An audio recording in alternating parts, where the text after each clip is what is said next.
Assalamualaikum warahmatullahi wabarakatuh. Waalaikumsalam warahmatullahi wabarakatuh. Alhamdulillah wassalatu wassalamu ala Rasulillah wa ala alihi wa man tabi'ahum bi ihsani ila yaumil qiyamah. Amma ba'du. Jamaah kaum muslimin wal muslimat rahimani wa rahmatullah. Alhamdulillah kita lanjutkan yang pertama, puji dan syukur kita kepada Allah Subhanahu wa taala atas seluruh limpahan rahmat yang Allah curahkan kepada kita, sehingga pada malam yang penuh dengan keberkahan ini Allah masih memberikan kesempatan bagi kita untuk senantiasa mempelajari agama syariatnya, yang mana dengan syariat Allah Subhanahu wa taala seorang hamba itu akan selamat di dunia kemudian di akhirat kelak. Kemudian yang kedua, sholawat beserta salam semoga senantiasa tercurahkan ke baginda Nabi Agung Muhammad sallallahu alaihi wasallam, kepada keluarganya, sahabatnya, dan seluruh kaum muslimin dan muslimat yang senantiasa berpegang teguh dengan ajaran beliau sallallahu alaihi wasallam. Kita lanjutkan sebagaimana biasa, yaitu setiap malam Kamis kita membaca sebuah kitab yang ditulis oleh Imam An-Nawawi rahimahullah taala, yaitu kitab Riyadhus Shalihin min kalami Sayyidil Mursalin, sebuah kitab yang memiliki manfaat luar biasa,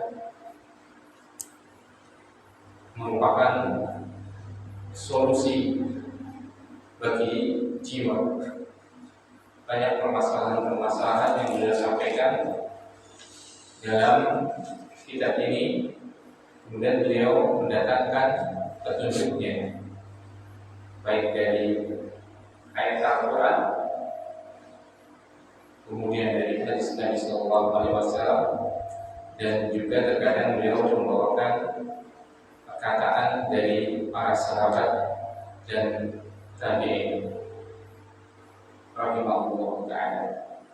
Nah, kita melanjutkan masih dalam bab al-muhafadzah ala sunnah wa adabiha, itu bab fil amri muhafadzati ala sunnati wa adabiha, bab perintah untuk menjaga sunnah, menjaga mengamalkan sunnah dan adab-adabnya, sampai pada hadis yang ke-156. Apa? Hadis yang ke-160. Nah, Bismillahirrahmanirrahim. Berkata penulis rahimahullah ta'ala, Ar-Rabi', yang keempat, An Abi Muslim wakila Abi Iyas, dari Abu Muslim dan sebagian mengatakan Abu Iyas, Salamah ibni Amr ibni Al-Aqwa radhiyallahu ta'ala, namanya Salamah ibni Amr ibni Al-Aqwa, anna rajulan akala inda Rasulillah sallallahu alaihi wasallam bishimali, ada seorang yang makan di sisi Rasulullah sallallahu alaihi wasallam namun menggunakan tangan kirinya. Faqala, maka Nabi sallallahu alaihi wasallam memerintahkan kul biyaminik, makanlah dengan tangan kanan. Kemudian orang tadi menjawab, la astati', aku nggak bisa. Maka Rasulullah SAW mengatakan, lastata'ta, kamu betul-betul nggak bisa nanti. Mana aku illa kibru, tidak ada yang menghalangi dia untuk mengikuti perintah Rasul tadi kecuali karena sombong. Fama rafa'ha ila fihi, maka dia tidak bisa mengangkat makanan tadi ke mulutnya. Rawahu Muslimun wa Ahmad. Hadis ini diriwayatkan oleh Imam Muslim dan juga Imam Ahmad rahimahullahu taala. Dan Ar-Rabi yang keempat, maksudnya adalah hadis keempat dari bab perintah untuk kita berpegang teguh menjaga sunnah dan adab-adabnya. Sunnah di sini berarti apa? Jalan. Tariqah, jalan, petunjuk jalan hidup. Itu di sini maksudnya sunnah di sini tariqah, jalannya Rasulullah Shallallahu Alaihi Wasallam. Nah, kalau dari awal bab ini adalah hadis yang ke-160 dari sahabat yang mulia Abu Muslim, sebagian mengatakan Abu Iyas, mungkin anaknya 2 atau lebih. Biasa kalau dalam tradisi Arab itu tatkala seseorang sudah punya anak atau belum punya anak, dia nggak apa-apa juga, tapi kemudian sudah punya anak itu dia dipanggil dengan kunyah. Dengan apa? Kunyah. Kunyah itu panggilan yang diawali dengan abu. Abu itu bapak atau umum atau ibu. Misal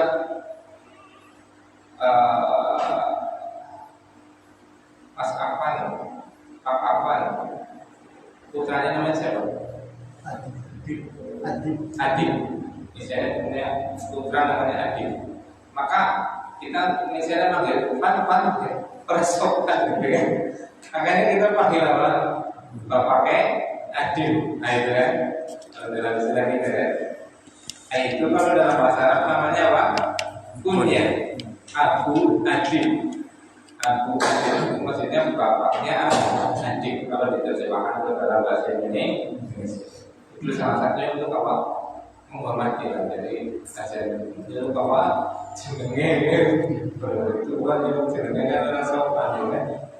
Arab diceluk bapak mengandung sepantaran kan, enggak bagi SD gitu ya. Kepriwe gitu kan. Akhirnya tiba tengah. Nah, misalnya ini diangkat dengan Adib ya kan. Nah, kita kalau Adib akan diisi haji mana lah. Nah, berarti kan merah kan. Dan lebih sopan ya. Dan dalam bahasa Arab tadi karena bapak itu dalam bahasa Arab adalah Abu, maka tinggal ditambah nama anaknya Abu Adib bisa. Di Abu itu bapak, bukan apa teroris gitu ya. Mesti kalau yang nggak tahu ya dikira apa teroris gitu ya. Abu siapa juga yang teroris gitu. Nah, sebagian mengatakan ini sahabat ini kunyahnya Abu Muslim, sebagian yang mengatakan Abu Iyas. Ini bisa, misalnya anak pertamanya Adi, punya anak lagi nggak? Siapa? Reza. Bisa juga dipanggil Abu Reza. Itu bisa apa? Karena memang punya anak Adi dan Reza. Bahkan belum punya anak pun nggak apa-apa. Itu sunnah. Sebagaimana kunyahnya Ummul Mukminin ibunda kita yaitu Aisyah radhiyallahu ta'ala anha itu adalah Ummu Abdillah. Ummu Abdillah, ibunya Abdullah. Padahal kita tahu Aisyah radhiyallahu ta'ala anha ibu kita itu tidak punya anak. Seperti itu. Nah, karena Rasulullah SAW punya anak itu ada dari istri pertama Ibu Khadijah radhiyallahu ta'ala anha. Nah, namanya Salamah. Namanya siapa? Salamah ibni Amr ibni Aqwa. Nah ini sering kita ulang-ulang. Kelebihan orang Arab itu adalah sangat menjaga namanya rahim. Namanya apa? Rahim. Rahim tahu ya rahim. Rahim kandungan. Maksudnya nasab darah. Silsilah kalau bahasa kita. Makanya mereka pada hafal seperti itu. Menyebutkan apa? Nama bapaknya, kakeknya, buyutnya, terus seperti itu. Mereka bisa mengapai. Karena memang apa? Itu adalah tradisi yang baik. Bahkan mungkin itu salah satu bentuk daripada apa? Menjaga silaturahim. Silaturahim, silah itu menghubungkan, rahim itu rahim nasab. Silaturahim berarti apa? Menghubungkan, mengikat nasab, nyambung gitu kan, sehingga tidak berdoa seperti itu. Karena kalau ternyata itu barang buyut ke aku, begitu kan.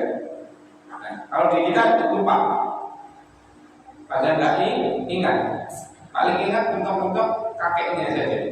Kalau sudah buyut, canggah, pareng, udah kan museum itu gosok, itu sudah nggak apa seperti itu. Makanya padahal para upaya menjaga silaturahmi itu adalah salah satu bentuk untuk apa? Memudahkan rezeki dan memanjangkan umur. Barang siapa yang ingin dilapangkan rezekinya dan dipanjangkan usianya, maka hendaknya dia menyambung silaturahmi. Nah itu. Mungkin ya orang Arab itu kan terkenal kayak sugi-sugi ya. Karena kerja Arab ya kan, karena kerja Indonesia ya. Nah, karena apa? Mungkin salah satu sebabnya adalah mereka menjaga apa? Nasab. Yang akhirnya itu bentuk salah satu bentuk usaha dari menjaga silaturahmi. Mantap. Coba lahirkan. Kita yang itu apa? Alhamdulillah. Kita dia anak kita. Iya, sama saya juga nggak apa gitu. Harusnya semestinya kalau kita pengen masuk ke dalam hadis tadi yang apa? Dimudahkan rezekinya, dipanjangkan usianya, ya kita menjaga apa silaturahmi. Salah satu bentuk silaturahmi adalah mengingat nasab. Makanya orang Arab kan nanti ada di belakang itu nama gelarnya atau nama klannya gitu kan. Misalnya bahasa lama, ya kan, Bawazir, ya kan, Jawas dan yang lainnya gitu kan. Itu untuk mempermudah, bukan Jawas sebelahnya, kan Bawazir sebelahnya, ya kan. Sebelahnya sisi dulu kan. Nah makanya bikin itu ini. Itu kenapa anak-anak Anda itu di belakangnya ada kata lebih semuanya. Nah itu menisbahkan kepada buyutnya. Kan nasab dari jalur kapal ya. Dari saya, dari bapak saya, kemudian dari kakek saya. Kenapa enggak cuma tori gitu kan? Kalbu. Ini ada nabi ke bukan ke kakeknya, ke buyutnya. Talib itu bagus. Kayak Arab gitu kan. Talib gitu kan. Talib dari sini mana juga bagus kan. Menurut ilmu, tori itu kan menurut ilmu. Saya nisbatkan ke depan. Itu pun kepikiran setelah punya anak kedua.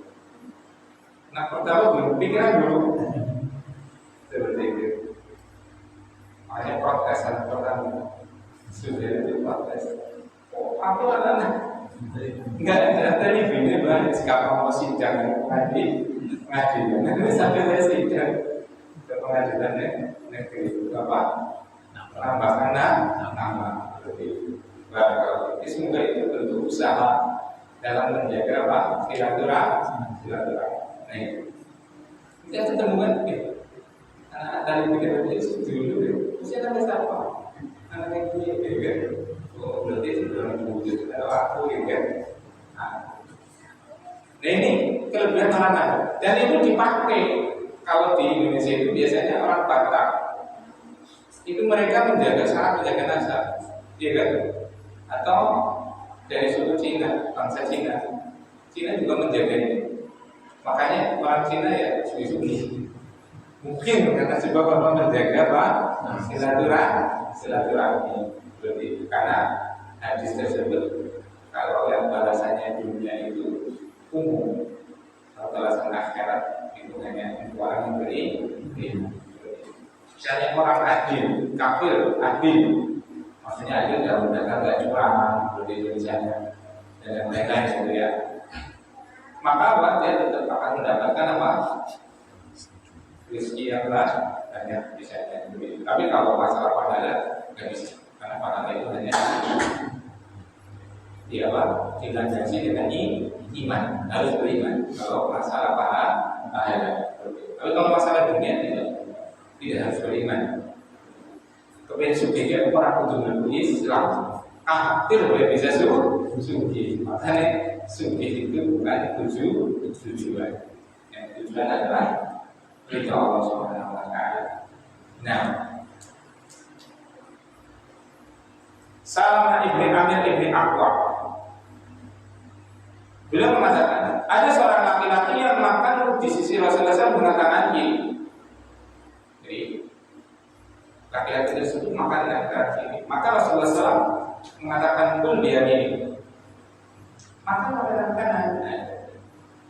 Dari sini kita tahu bahwasanya makan pakai tangan kiri itu bahkan ulama mengatakan haram. Tidak boleh makan dengan tangan kiri kecuali ada uzur. Mungkin tangannya putar. Kan ada juga kan tangannya putar buntung gitu kan, mungkin gitu kan. Atau lagi sakit, tangannya lagi diperban karena mungkin jatuh dikit dan yang lain. Kalau nggak ada uzur maka haram. Para ulama mengatakan makan pakai tangan kiri. Dalilnya ini adalah perintah, dan asal suatu perintah adalah wajib. Makan. Dan sebagian hadis mengatakan inna syaitana ya'kulu wa yashrabu bisimali. Sesungguhnya setan itu makan dan minum dengan tangan kiri. Berarti kalau ada yang makan atau minum dengan tangan kiri, dia adalah apa? Setan. Karena tapi sabda seperti itu tadi.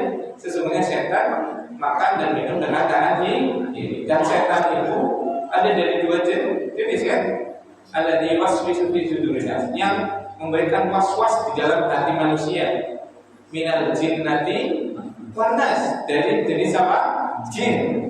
Dari kalangan jin. Berarti setan ada dari kalangan jin. Wan nas, dari kalangan apa? Manusia. Dan termasuk setan adalah orang yang makan dan minum dengan tangan apa? Kiri. Itu sabda Nabi, bukan perkataan anak. Karena Rasulullah SAW tadi mengatakan inna syaitana ya'kulu wa yashrabu bisimali. Sesungguhnya setan itu makan dan minum dengan tangan kiri. Dan setan tadi ada dari jenis jin, ada dari jenis manusia. Kayak dirukyah gitu ya. Katanya makannya pakai tangan kiri. Kalau makan lama sama mendoan, ya kan bisa. Praktekkan Pak. Antum bawa mendoanya saya tak praktekkan. Nih, ini saya tinggal mendoan. Bisa. Ini mendoan ini kelompok. Bisa. Kita mau panas. Iya kan? Kawan turun lagu bareng. Iya bukan kita tolong. Kalau beda nih bukan tolong. Kita mau jadi orang manas, orang rebus kan. Tangan kalau udah boleh, tangan keyboard kenapa? Lontong, ya belum pula. Itu beda-beda kan lontong. Ketok gitu ya. Kalau jadi itu bahan kalau saya satu. Atau kalau memang kaji nikit kan pakai mau mendoakan pakai kalau nikit gitu kan bisa gini kan. Ini bismillah. Iya kan? Seperti itu. Bahkan makan mendoan itu kalau pengen rasa pedas itu makannya cabai dulu. Cabainya dulu ya gitu. Nanti enak, coba aja. Ini rasa pedas dan jadi mendoan. Nah, itu enak. Bukan mendoannya dulu bener. Lombok itu madzhab saya. Berselisih nggak apa-apa, biasa. Berselisih dalam pemikiran juga umum, tapi nggak tercela itu kan selama ada sudut pandangnya kan. Apalagi berselisih madzhab dalam makan apa? Mendoan itu sama sekali nggak ada. Yang apa? Cabai dulu, ibunya pedes kan, baru mendoan itu nggak apa-apa. Itu madzhab saya. Kalau yang apa dulu baru capek itu jumhur orang Banyumas. Ini ada apa? Anomali sing langsung kan capek buntel langsung kudus saya. Itu ada gado-gado ya apa? Rasulullah bersabda antum a'lamuna bisukuni dunia. Kalian lebih paham dengan urusan dunia kalian. Mana yang disenangi silakan. Nah, jadi itu haram bagi kita makan dengan tangan kiri, minum dengan tangan kiri, kecuali udzur, kecuali ada udzur, nggak apa-apa. Seperti itu. Nah, kemudian orang tadi, kemudian faedah yang lain juga tadi ya. Yang pertama tadi haramnya makan dengan tangan kiri, dan wajibnya makan dengan tangan kanan. Faedah yang lainnya juga di sini apa? Wajibnya kita senantiasa tingkat amar ma'ruf nahi munkar. Kalau kita melihat kemungkaran, misalnya kan kemungkaran kan, karena orang tadi makan dengan tangan kiri, itu maka kita apa? Mengingkari kemungkaran tersebut. Dan mengingkari kemungkaran itu ada dengan 3 tahapan. Tahapan yang pertama adalah dengan apa? Perbuatan. Yang kedua dengan apa? Nasihat. Tahapan ketiga dengan minimalnya adalah mengingkari dengan hati. Man ra'a minkum munkaran falyughayyirhu bi yadihi. Siapa saja yang melihat kemungkaran, maka ubah dengan tangannya, dengan kekuasaannya. Fa in lam yastati' wa bi lisanihi. Kalau enggak mampu, maka dengan lisannya, jika dengan nasihat. Fa in lam yastati' fa bi qalbi. Wadzalika al-aqlu iman. Kalau enggak mampu, ya mau dengan perbuatan enggak bisa. Menasihati enggak bisa juga. Maka minimalnya hati kita mengingkari hal tersebut. Itu enggak benar begitu. Enggak boleh kita mengingkari. Dan itu adalah salah-salahnya iman. Tidak boleh orang muslim itu diam dengan kemungkaran. Cuma mengingkarinya itu berbeda-beda. Bagi penguasa pemerintah misalnya, itu bisa dengan kekuasaannya. Melihat apa? Perjudian, melihat perzinahan, melihat apa? Miras, dia bisa langsung tutup, ya kan? Mafsadatnya sedikit, itu tuh yang nggak berani lah, masa lawan pemerintah, ya kan? Mungkin bagi kita para kiai, para ustaz melihat hal tersebut dinasihati, seperti itu kan? Tapi bagi apa? Orang awam mungkin yang nggak punya kekuatan, nggak punya ilmu, maka minimalnya dia mengingkari dengan apa? Hatinya. Tidak boleh dia harus minum yang minum, tidak jadi apa-apa. Nah seperti itu nggak boleh. Namanya minum adalah haram. Ada minum ya. Ya selingkuh ya apa-apa ya. Bukan bersenang selingkuh, mandi. Seperti itu. Iya itu nggak boleh. Tetap harus kita mengingat. Ini. Sebagaimana Rasulullah SAW kalau melihat ada orang yang makan dengan diri, maka beliau mengingkarinya dengan menasihati. Jadi itu wajibnya ingkar mungkar. Tapi dengan melihat dia, kemampuan kita di mana. Kalau kita lemah, jangan coba-coba mengingkari dengan perbuatan. Misalnya ya, miras dan jualan miras atau tempat perjudian kan biasanya punya backingan. Aku datang ke situ. Itu berapa? Meja biliar ada balik. Berdiri itu apa? Sampang. Botolnya tak cuma apa? Kira-kira itu remuk, misalkan. Ya, badannya remuk, tapi kepala itu juga apa? Remuk juga.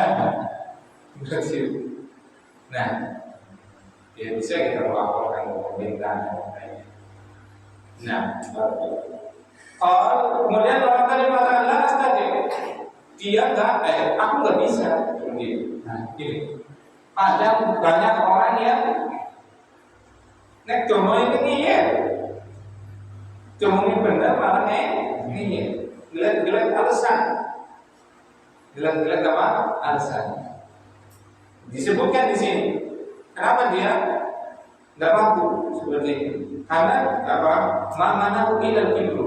Dia nggak mau menerima nasihat itu kecuali karena sombong. Sombong itu bukan yang pakai mobil mewah ya. Misalnya orang tahu laku gitu. Bawa mobil baik, sombong kan bukan sombong. Mobilnya mobil. Jadi sombong itu kata Nabi adalah apa? Badrul haq wa hum nas. Namanya sombong adalah menolak kebenaran dan merendahkan orang lain. Menolak kebenaran. Ini kan yang berbicara siapa? Rasulullah SAW dan memperingati dia kan? Pasti benar atau tidak? Pasti benar. Tapi dia apa? Gak mau menolaknya. Berarti ini namanya adalah apa? Sombong. Sombong itu menolak kebenaran dan merendahkan manusia. Nah ini kan dinasihatin nggak mau karena sombong, karena menolak kebenaran. Nggak mesti sombong, orang kaya itu sombong nggak mesti. Bisa jadi udah miskin sombong banyak. Delina malah jaweli itu banyak. Udah miskin delina jaweli banyak. Itu adalah sombong di atas sombong. Seperti itu. Nah, apa akibatnya? Rasulullah SAW mengatakan lastatokah, mau nggak akan bisa makan. Dan benar. Di Rasulullah SAW mendoakan apa? Keburukan bagi orang tersebut. Nah ini bolehnya mendoakan keburukan bagi para ulama orang-orang zalim seperti itu. Walaupun tentunya mendoakan hidayah dan bagus seperti itu. Tapi juga boleh di sini bagaimana dicontohkan Rasulullah untuk takdir. Kalau ada pelajaran yang bisa diambil oleh orang lain, agar orang lain apa? Tahu seperti itu. Nah, makanya takutlah bagi wahai orang-orang zalim dengan doa orang-orang yang terzalim. Misalnya orang-orang itu ketika antum punya urusan apapun itu, mungkin urusan dunia berupa utang piutang, berupa bisnis, berupa apapun, kemudian apa? Engkau bermain curang. Apalagi kalau dengan orang soleh, orang yang tahu agama, kemudian orang tersebut menuntut haknya, antum menghindar terus, mencari dalil, gak mau menyelesaikannya dan yang lainnya, sehingga orang ini sudah menyerahkan urusan di sisi Allah. Itu yang paling berat. Apalagi kalau sudah nggak pernah membahasnya, itu sudah paling berat. Kalau ada orang masih dia meminta haknya atas apa kezaliman antum, itu berarti orang tersebut masih sayang, masih enak. Apalagi kalau dia ambil itu, pasti dia akan pertamanya akan memaafkan dulu, akan membiarkannya. Dan karena mungkin dia butuh, akhirnya dia apa? Meminta haknya, yang mungkin dicurangi, ditipu, atau dicuri, atau dia apa? Mungkin memintanya. Kalau dia masih meminta, itu berarti menunjukkan apa? Dia masih sayang sama jenengan. Kalau dia sudah meminta, itu sudah menakutkan itu. Kenapa? Kita nggak tahu apa ya akan dilakukan oleh orang alim ini. Apakah dia mendoakan sesuatu yang apa? Dia pengen dibalas di dunia. Dan yang pasti kalau perlu dan di akhirat pasti jenengan yang akan apa? Rugi. Kenapa? Allah pasti sudah tidak begini. Allah pasti sepasti-pastinya akan apa? Mengembalikan apa? Harta, kehormatan ataupun apapun yang didolimi oleh orang tersebut. Seperti itu. Makanya Rasulullah SAW suatu saat lagi bertemu dengan para sahabatnya, beliau bertanya, "Atadruna manil muflis?"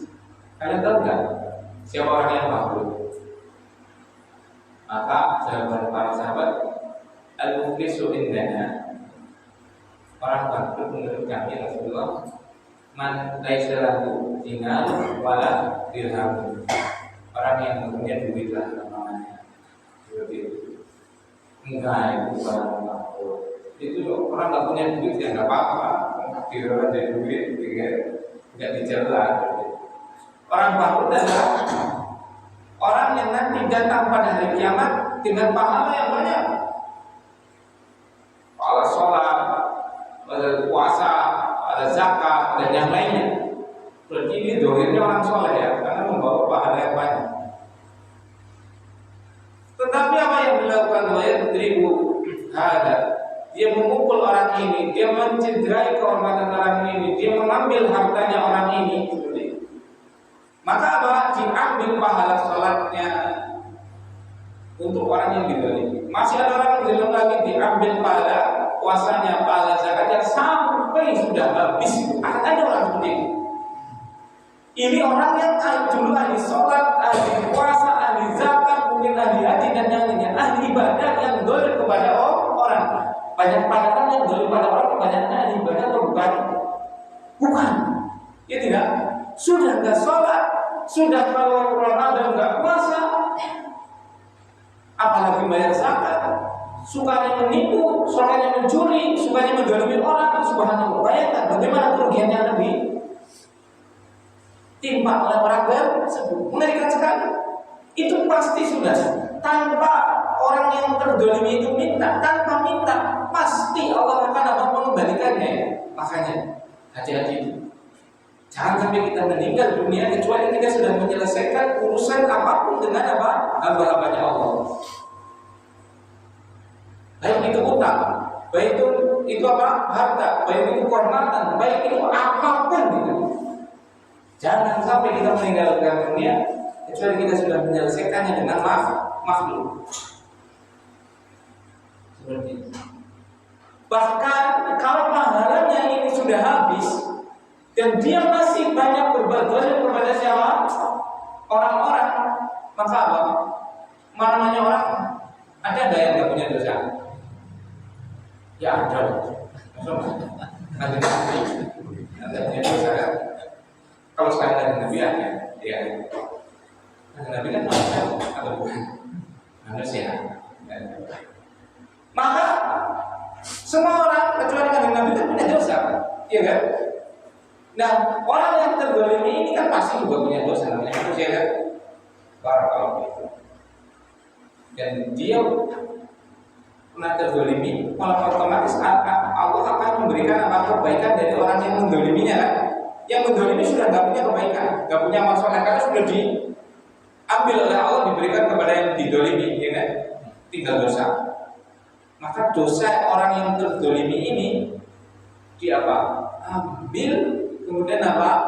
Diberikan kepada orang yang mendolimi dia. Subhanallah. Makanya yang tadinya itu menggawa pahala yang sangat banyak, setelah itu apa? Dia memikul dosa yang sangat banyak. Makanya bagi orang-orang yang pernah mendolimi manusia, perhatikan ini. Yang kalian tipu, yang kalian surat SPPT-nya digunakan ke bank, kemudian apa? Nggak bertanggung jawab dan yang lainnya itu, ingat ya, pasti itu, sepasti-pastinya. Mau orang ini nuntut atau enggak, itu pasti Allah akan apa? Mengembalikan itu. Dan bagian terzalimi bersabar, karena tidak mungkin di sisi Allah kelak itu ada orang yang terzalimi, itu tidak akan ada. Pasti dia akan ditunaikan dari haknya, apapun itu, walaupun 1 rupiah. Orang apa Islam? Dan mungkin tipu, dan mungkin curi, dan mungkin ini dan itu seperti itu. Pasti kembali, pasti pastinya. Itu pasti gitu. Itu yang membuat kita tenang kan? Itu yang membuat kita justru kita nabung gitu. Nabung gitu. Kalau kita mengikhlaskan Sebelum hidup masih hidup, kalau masih hidup bisa selesai. Kalau udah diikhlaskan, ini masalahnya nanti di akhirat itu nggak ada itu. Itu ternyata butuh juga. Nggak ada yang nggak butuh dengan amal soleh di hari kiamat. Seperti itu. Nah, jelas apa? Kamu nggak akan bisa. Seperti itu. Akhirnya orang tersebut tidak bisa mengangkat apa makanan ke dalam mulutnya. Makanya dibolehnya mendoakan apa keburukan bagi orang yang kedua zalim sebagai pengajaran, sebagai peringatan bagi apa? Begitu juga nih faedah yang berikutnya adalah apa? Di sini ada apa? Terijabahnya doa Rasulullah SAW. Kenapa? Doa beliau itu kan langsung ini. Orang ini disuruh jangan makan pakai tangan di kiri, tapi dia apa? Ngeyel, gitu. Akhirnya didoakan seperti ini dan dia betul-betul nggak bisa memasukkan makanan ke mulutnya. Langsung tidak? Langsung. Kenapa Rasulullah SAW kalau berdoa itu langsung? Dan jenengan kalau berdoa, jenengan jawab ya. Kenapa coba? Apa salah satu? Ya itu, paham, tapi tidak mau dibahas. Karena doa kita terhalang dan tidak ada yang menghalangi doa kita kecuali dosa.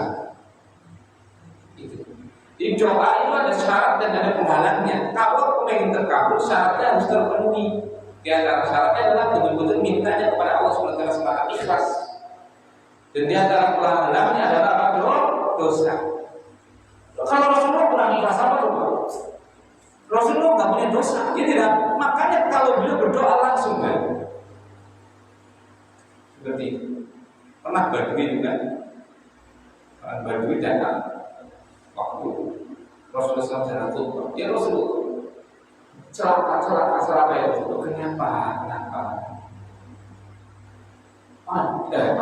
Sawah bersama, tumbuh-tumbuhan dan tumbuh, binatang ternak pada mati karena apa? Hujan, karena kemana?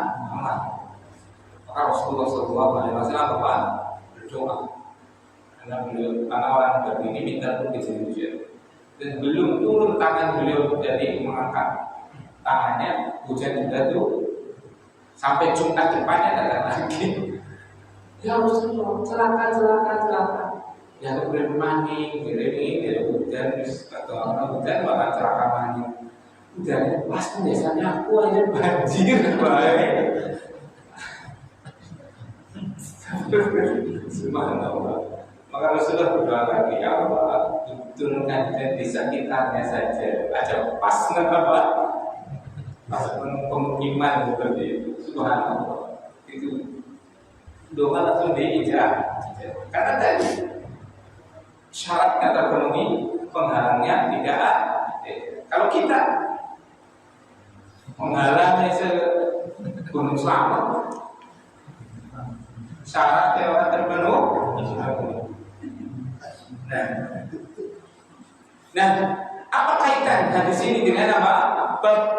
Perintah untuk menjaga apa? Sunnah, mengamalkan sunnah dan adab-adabnya. Ya tadi, ini hati-hati. Kalau kita apa? Membangkang, mengingkari dengan sunnah apa tadi? Syarat hidup, petunjuk Rasul, ya kan? Itu bisa turun azab pada kita. Kenapa kehidupan ekonomi kita susah? Karena mungkin kita jauh dari sunnah Rasul, dari petunjuk Rasul. Kenapa bocah lunak, wani dan yang lainnya? Karena apa? Kita jauh dari petunjuk Rasul Sallallahu Alaihi Wasallam. Kenapa ini? Kenapa itu? Pokoknya banyak sekali musibah cobaan yang menimpa kita. Karena coba lihat kehidupan kita dengan kehidupan Rasul Sallallahu Alaihi Wasallam. Coba aja. Semakin kita berusaha mencontoh sunnah Rasul, mencontoh jalan Rasul, petunjuk Rasul, maka insya Allah kehidupan kita semakin baik.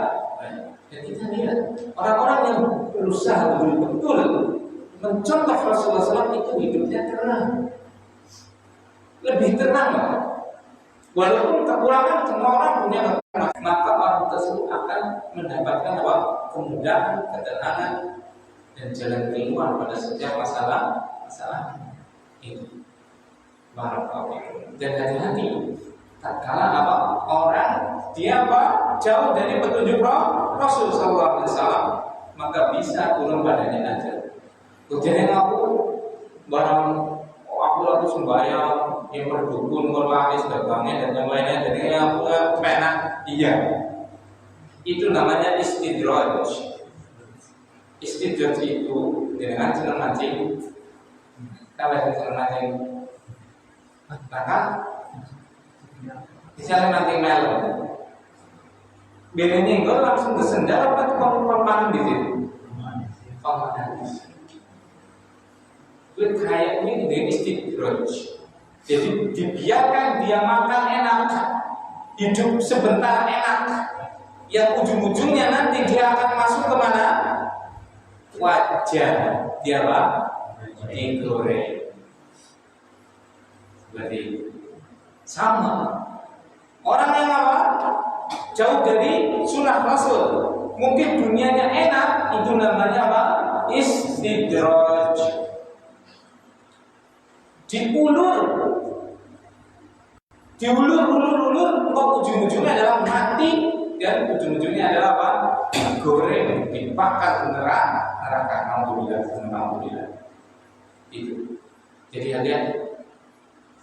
Yang jelas mendatangkan ketenangan, yang jelas mendatangkan keselamatan itu hanya ada pada apa? Sunnah Rasulullah Sallallahu Alaihi Wasallam. Petunjuk hidupnya Rasulullah Sallallahu Alaihi Wasallam.